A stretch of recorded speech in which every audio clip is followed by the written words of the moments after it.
Hello everyone, welcome to study IQ। आज का जो मेरा ये वीडियो है छोटा सा वीडियो होगा, लेकिन इसमें मैं आपको एक डेमो दूंगा कि एसएससी सीजीएल में जो करंट अफेयर हैं वो किस तरह के आते हैं। इससे आपको एक आइडिया हो जाएगा कि आपकी तैयारी किस तरह से होनी चाहिए, किस तरह की होनी चाहिए। मैं आपको पहले ये बता दूं, आपका टाइम बचाने के लिए, कि ये मैं पेड कोर्स की बात कर रहा हूँ। अगर आप फ्री कंटेंट या फ्री करंट अफेयर देखने के लिए यहाँ आए हैं तो ये वीडियो आपके लिए उचित नहीं है। आप इसको लीव कर सकते हैं और अपना टाइम बचा सकते हैं। मेरा जो करंट अफेयर का कोर्स है पूरी तरह से पेड है।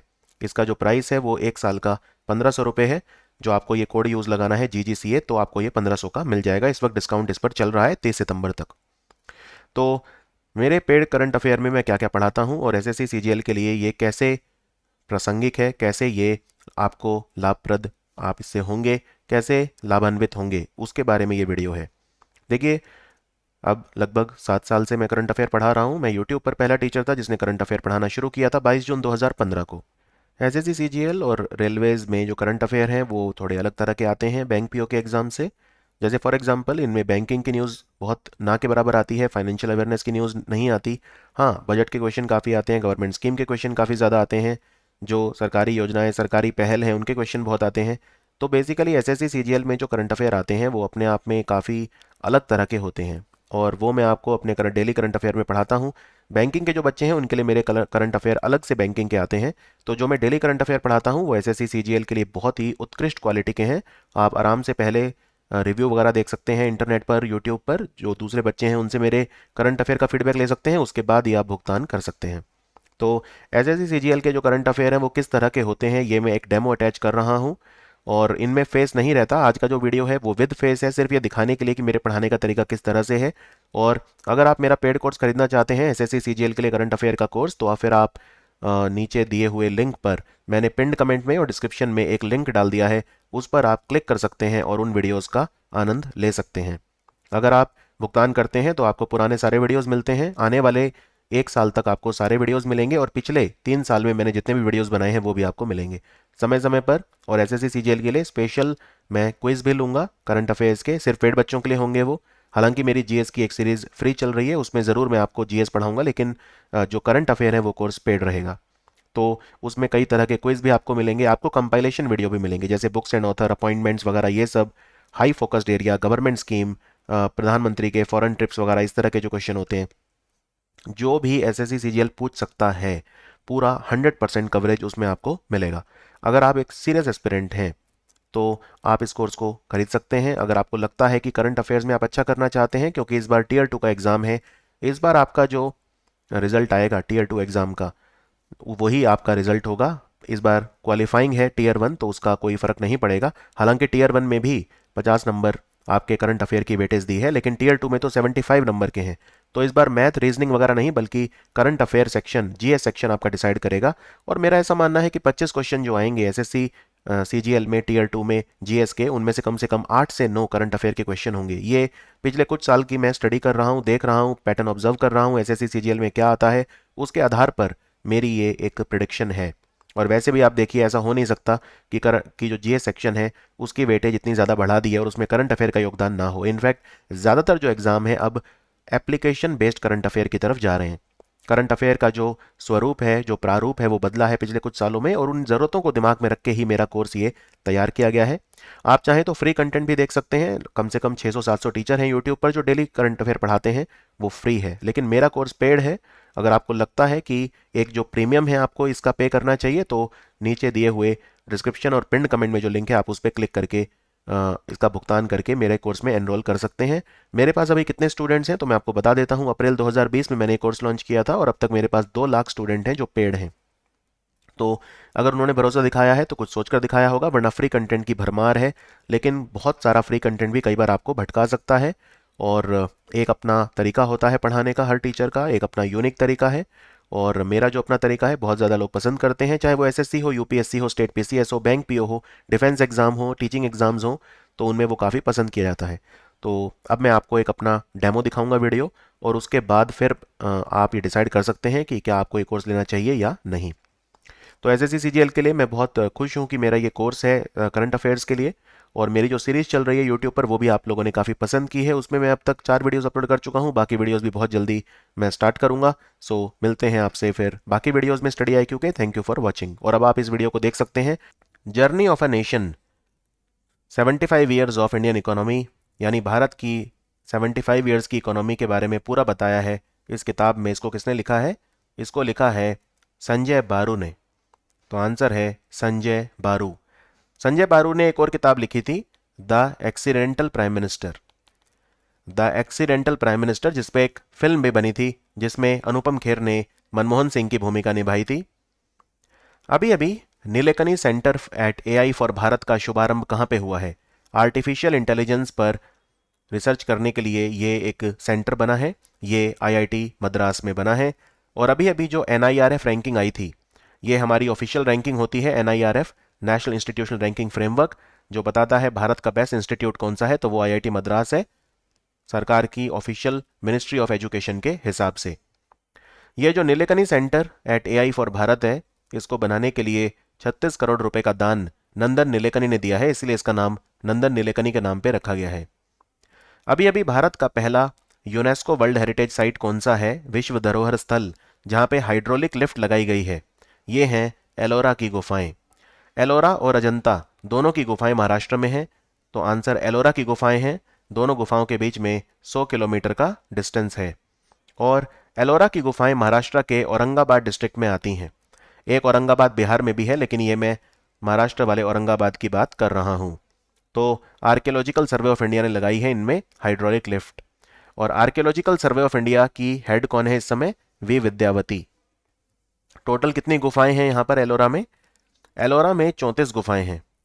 34।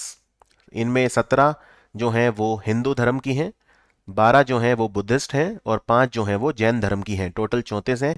और भारत में 40 यूनेस्को वर्ल्ड हेरिटेज साइट हैं। पिछले साल 2 बनी थी, एक तो गुजरात में ढोलावीरा और एक तेलंगाना में रामप्पा टेम्पल। अभी अभी हमने जॉइंट मिलिट्री एक्सरसाइज किया है, सैन्य अभ्यास किया है, युद्ध अभ्यास किया है, जिसका नाम है अल नजहा। चौथी बार किया है। कौन से देश के साथ किया है? ये जो युद्ध अभ्यास है राजस्थान के महाजन फील्ड फायरिंग रेंज, जो बीकानेर में आता है, राजस्थान के बीकानेर जिले में किया गया। महाजन फील्ड फायरिंग रेंज में भारत और ओमान के बीच हुआ, तो आंसर है ओमान। ओमान की राजधानी मस्कट है, और ओमान के साथ हम 2 युद्ध अभ्यास और करते हैं। एक का नाम है ईस्टर्न ब्रिज, ईस्टर्न ब्रिज, और तीसरे का नाम है नसीम अल बहार। नसीम अल बहार होता है नेवी का, ईस्टर्न ब्रिज होता है एयरफोर्स का, और अल नजाहा होता है आर्मी का। अभी अभी हमने एक योजना शुरू की थी, लिंकिंग टेक्सटाइल विद टूरिज्म। इसके तहत कितने शिल्प गांव, क्राफ्ट विलेजेस हमने सेटअप कर लिए हैं? तो हमने अब तक 8 कर लिए हैं सेट, तो आंसर है ऑप्शन डी। ये 8 कौन से हैं आपको दिखा देता हूं, स्क्रीन पे लिखे हैं आपकी। रघुराजपुर उड़ीसा में, तिरुपति आंध्र प्रदेश में, बदाज गुजरात, नैनी यूपी, अनेगुंडी कर्नाटक, महाबलीपुरम तमिलनाडु, ताजगंज यूपी और आमेर राजस्थान। ये जो महाबलीपुरम है, ये न्यूज़ में क्यों था? क्योंकि यहाँ पे 44वां चेस ओलंपियाड हुआ था, जिसमें उज्बेकिस्तान ने गोल्ड मेडल जीता था पुरुषों में और यूक्रेन ने जीता था महिलाओं में। ठीक है। अगला चेस ओलंपियाड कहाँ होगा? हंगरी में होगा 2 साल बाद, यानी 2024 में, और फिर 2026 में होगा उज्बेकिस्तान में।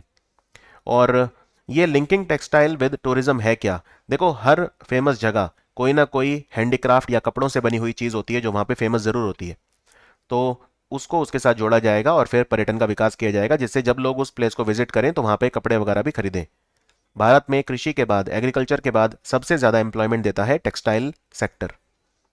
अभी अभी नेशनल एजुकेशन पॉलिसी जो आई थी, उसकी हमने 2nd एनिवर्सरी मनाई, उसकी दूसरी सालगिरह मनाई। तो आपको ये बताना है कि इस उपलक्ष्य में कलाशाला नाम की पहल हमने शुरू करी है। कितने स्कूलों में करी है? कलाशाला है क्या? कलाशाला के अंदर हम हमारा जो प्राचीन गौरवमय भारत है उसके बारे में बच्चों को सिखाएंगे। ठीक है, हमारा ग्लोरियस पास्ट जो है। तो इंडिया के 750 स्कूल हैं जहां पे स्टार्ट किया गया है, तो आंसर है ऑप्शन सी। और एक बात और याद रखिए, 75 भारतीय गेम्स जो हैं, जैसे कबड्डी, खो खो वगैरह, तो 75 भारतीय गेम्स भी हमारे स्कूलों में इंट्रोड्यूस किए जाएंगे। नेशनल एजुकेशन पॉलिसी ये कहती है कि हमें हमारे जीडीपी का 6% खर्चा, हमारे जीडीपी का 6% खर्चा एजुकेशन के ऊपर करना है।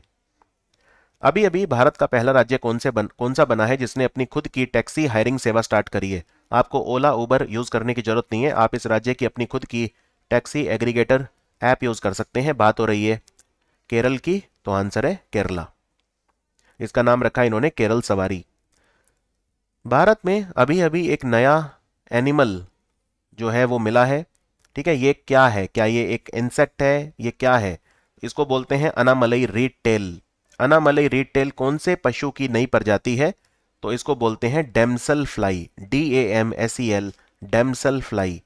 ये पीची वाइल्ड लाइफ सेंचुरी, पीची वन्यजीव अभ्यारण्य में पाई गई है। तो ये कहाँ है? ये भी केरला में है, तो आंसर है केरला। अभी अभी भारत के राजदूत कौन बने हैं भूटान में? भूटान में हमारी राजदूत पहले रुचिरा कंबोज थी, लेकिन रुचिरा कंबोज अब संयुक्त राष्ट्र में हमारी स्थायी प्रतिनिधि बन गई हैं, यानी यूनाइटेड नेशंस में हमारी परमानेंट रिप्रेजेंटेटिव बन गई हैं। अब बने हैं सुधाकर दलेला, भूटान में हमारे राजदूत। अभी अभी हमने युद्धाभ्यास करा है विनबैक्स। ये कौन से कंट्री के साथ किया है? विनबैक्स नाम का युद्धाभ्यास हमने वियतनाम के साथ किया है। और ये कहां पर हुआ है?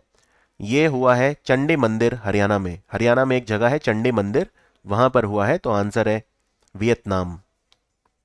जेफरी आर्मस्ट्रॉन्ग, इन्हें Indian council for cultural relations ने डिस्टिंग्विश्ड इंडोलॉजिस्ट अवार्ड दिया है, यानी भारतीय सांस्कृतिक संबंध परिषद ICCR। ये कौन से मंत्रालय के अधीन काम करती है ICCR? Ministry of external affair, यानी कि विदेश मंत्रालय। इंडोलॉजिस्ट मतलब होता है वो व्यक्ति जो भारत की संस्कृति, भारत की सभ्यता, भारत के त्योहार पर्व, भारत का इतिहास, भारत का भूगोल, मतलब सब कुछ भारत के बारे में पढ़ता है, जानता है। भारत का विद्वान जिसे कहते हैं वो इंडोलॉजिस्ट होता है। तो ये जेफरी आर्मस्ट्रॉन्ग कनाडा के हैं, तो आंसर है कनाडा। अभी अभी राष्ट्रपति जो हैं भारत के, उन्होंने प्रेसिडेंट कलर किसे दिया है? कौन से राज्य की पुलिस को? ये तमिलनाडु की पुलिस को दिया है।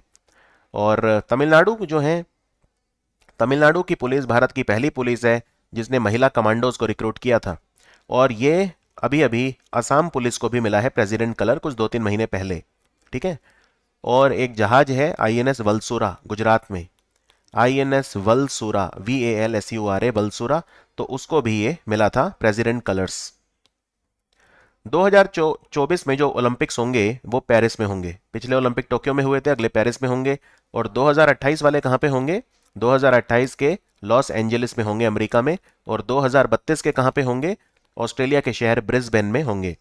तो 2024 पेरिस ओलंपिक्स के लिए ऑफिशियल स्लोगन क्या डिक्लेयर किया गया है? आधिकारिक नारा क्या है? तो नारा होगा इसका games wide open, option A, games wide open. और इंटरनेशनल ओलंपिक कमेटी का हेडक्वार्टर लॉज़ैन में है। इसके प्रेसिडेंट हैं थॉमस बाक।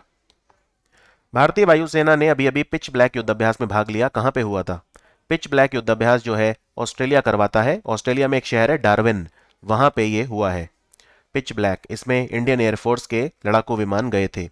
ऑस्ट्रेलिया एक काकाडू नाम का युद्धाभ्यास भी करवाता है जिसमें कई कंट्रीज भाग लेते हैं, पार्ट लेते हैं। क्या कोई ऐसा युद्धाभ्यास है जिसको इंडिया ऑर्गेनाइज करता है और दूसरे बहुत सारे कंट्री भाग लेते हैं जिसमें? हाँ, उसका नाम है मिलन। तो मिलन एक्सरसाइज जो होती है वो इंडिया में होती है समय समय पे, 2-3 साल में एक बार होती है। उसमें भी कई कंट्रीज पार्ट लेते हैं। पश्चिम बंगाल की सरकार ने 7 नए जिले बना दिए हैं। तो पश्चिम बंगाल में अब कितने जिले हो गए हैं? पश्चिम बंगाल में पहले 23 जिले थे, अब 7 और बन गए, तो टोटल 30 हो गए हैं। Answer option C. ये 7 जिले कौन से बने हैं? तो सुंदरबन जिला बना है जो साउथ 24 परगना से अलग होकर बना है। फिर जो नॉर्थ 24 परगना है उससे अलग होकर 2 जिले बने हैं। एक का नाम है इच्छामती और एक का नाम है बशीरहाट। फिर रानाघाट नाम का जिला बना है, रानाघाट बना है नौदिया में।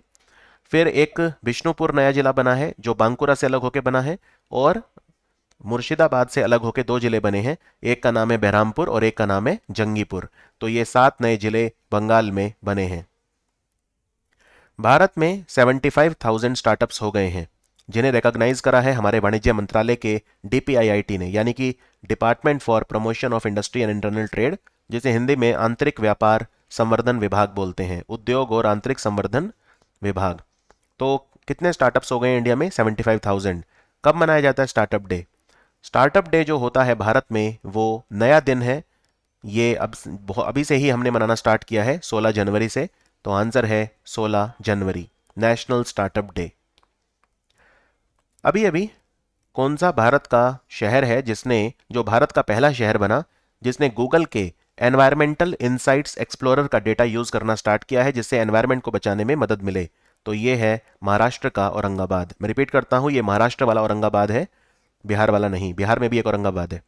तो महाराष्ट्र का औरंगाबाद भारत का पहला शहर बना है जिसने environmental insights explorer tool use करके गूगल का जो डेटा है वो पब्लिश करना स्टार्ट किया है। इससे काफ़ी अच्छे हमें इंसाइट्स मिलेंगे एनवायरमेंट रिलेटेड और हम एनवायरमेंट को प्रोटेक्ट भी कर पाएंगे।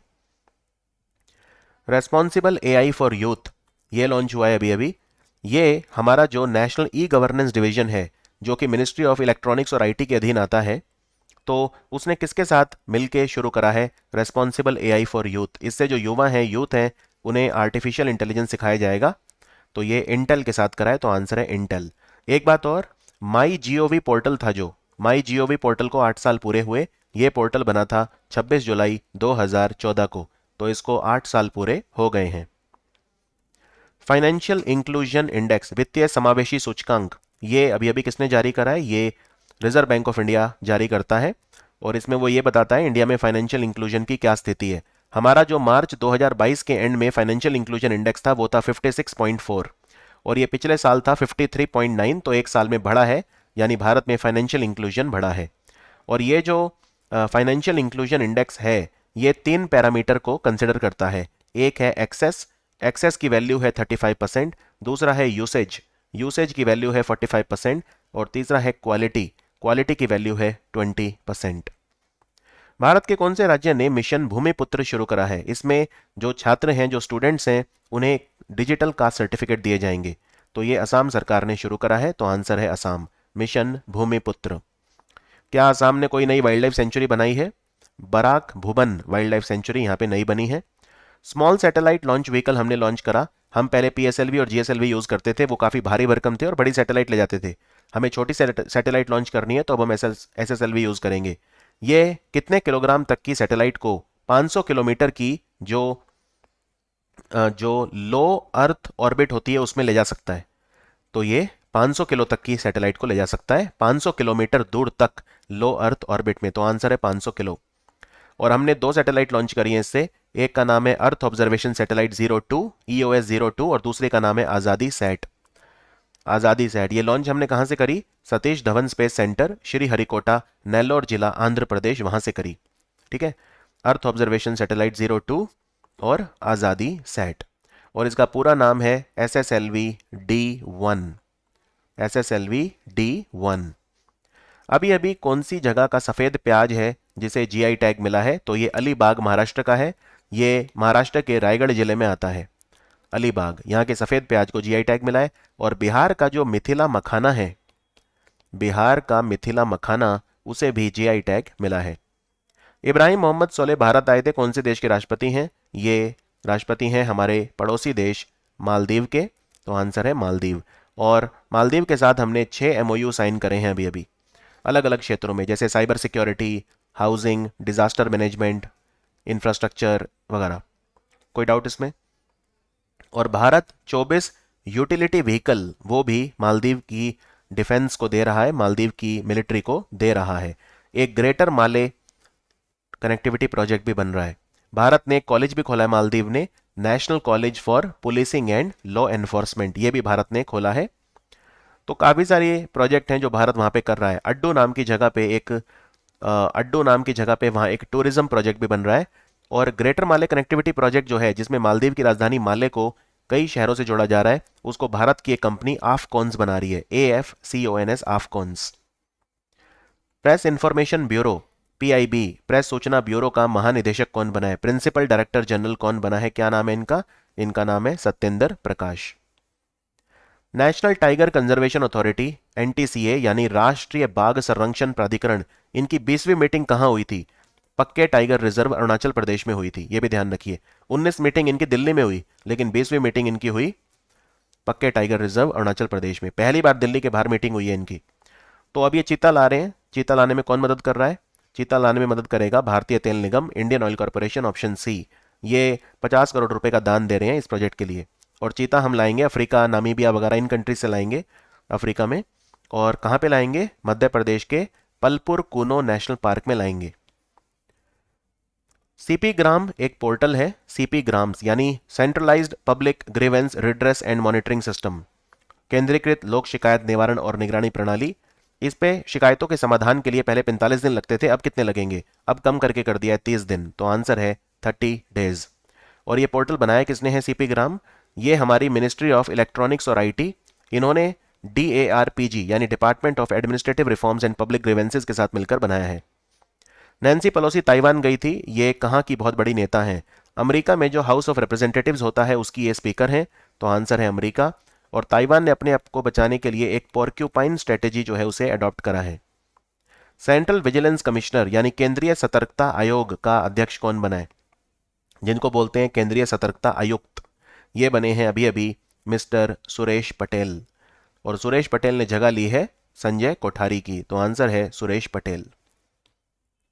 इंडियन वर्चुअल हर्बेरियम बना है, एक आभासी हर्बेरियम बना है अभी अभी।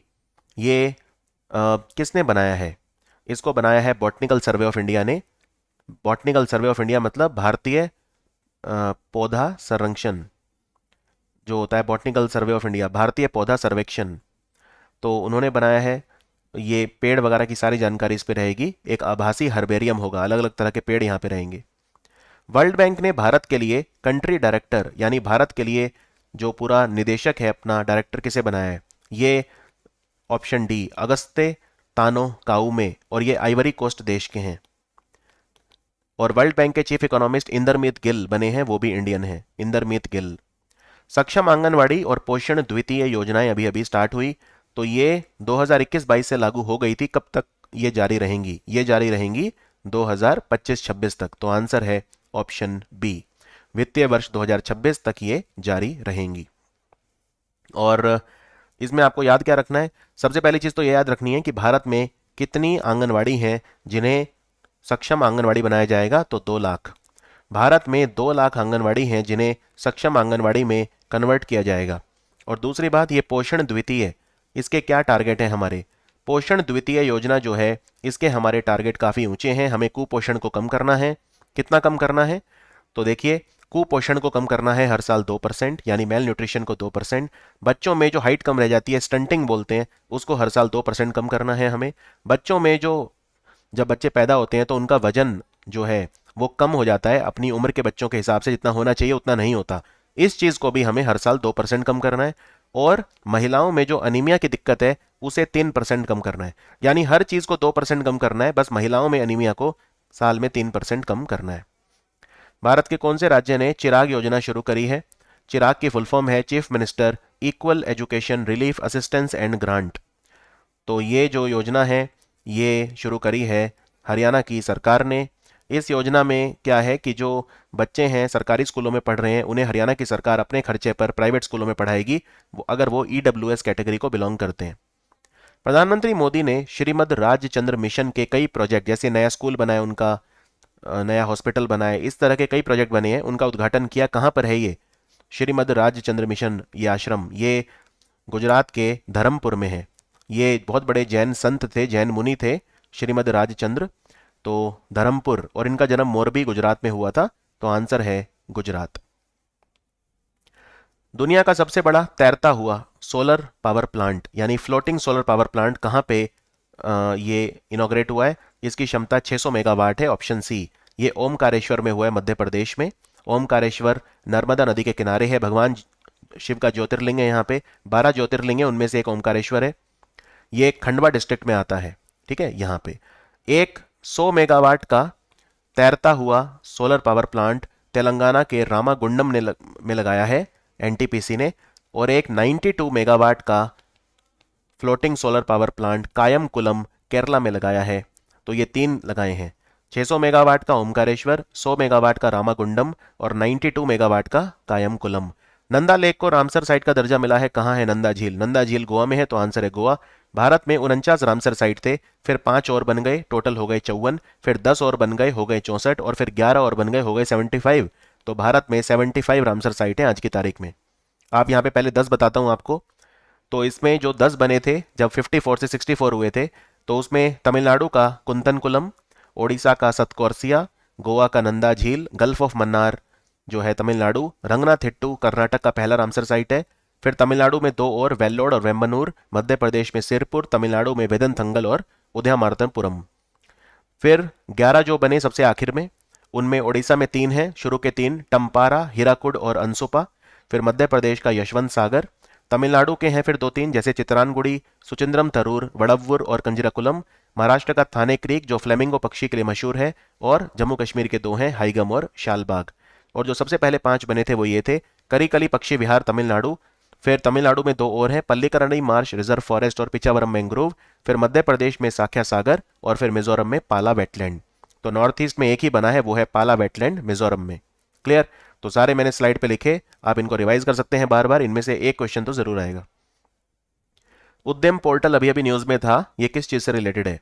ये एमएसएमई से रिलेटेड है, सूक्ष्म लघु और मध्यम उद्यम एमएसएमई। इसके मंत्री हैं हमारे कौन? नारायण राणे।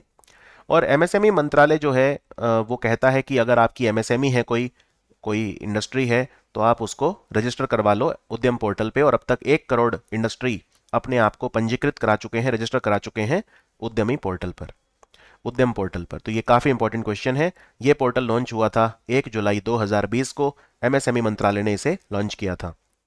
अभी अभी हमने तिरंगा लहराया अंतरिक्ष में, कौन सी सैटेलाइट से? तो ये सैटेलाइट है आज़ादी सैट। हमने SSLV D1 से छोड़ा था इसे 7 अगस्त को। डेट भी याद रखिए, 7 अगस्त, जेवलिन थ्रो डे। और ये जो सैटेलाइट है, ये कितने बच्चों ने मिलकर बनाई है? इसे 750 लड़कियां जो गांव की हैं उन्होंने मिलकर बनाया है। ये 750 लड़कियां 75 ग्रामीण स्कूलों से आती हैं, तो उन्होंने इस आज़ादी सेट को बनाया था। और SSLV का वजन कितना है? SSLV का वजन है 110 टन। अभी अभी श्योर योजना किसने शुरू करी है? श्योर की फुल फॉर्म है स्टेट यूनिवर्सिटी रिसर्च एक्सेलेंस। तो ये योजना शुरू करी है अभी अभी किसने? Science and engineering research board. Answer है ऑप्शन बी, विज्ञान और इंजीनियरिंग अनुसंधान बोर्ड, जिसने 2 साल पहले एक योजना शुरू करी थी जिसका नाम था एक्सेलरेट विज्ञान। ये department of science and technology के अधीन काम करता है। अभी अभी भारतीय नेवी की वुमेन ऑफिसर हैं, इन्होंने पहली बार मैरीटाइम रेकॉनेसांस और सर्वेलेंस मिशन करा है। समुद्री टोही और निगरानी मिशन को पूरा करा। कौन से विमान को लेकर पूरा किया था? यह विमान था डॉर्नियर 228। ये जर्मन टेक्नोलॉजी का है, लेकिन भारत में इसको हिंदुस्तान एरोनॉटिक्स लिमिटेड बनाती है।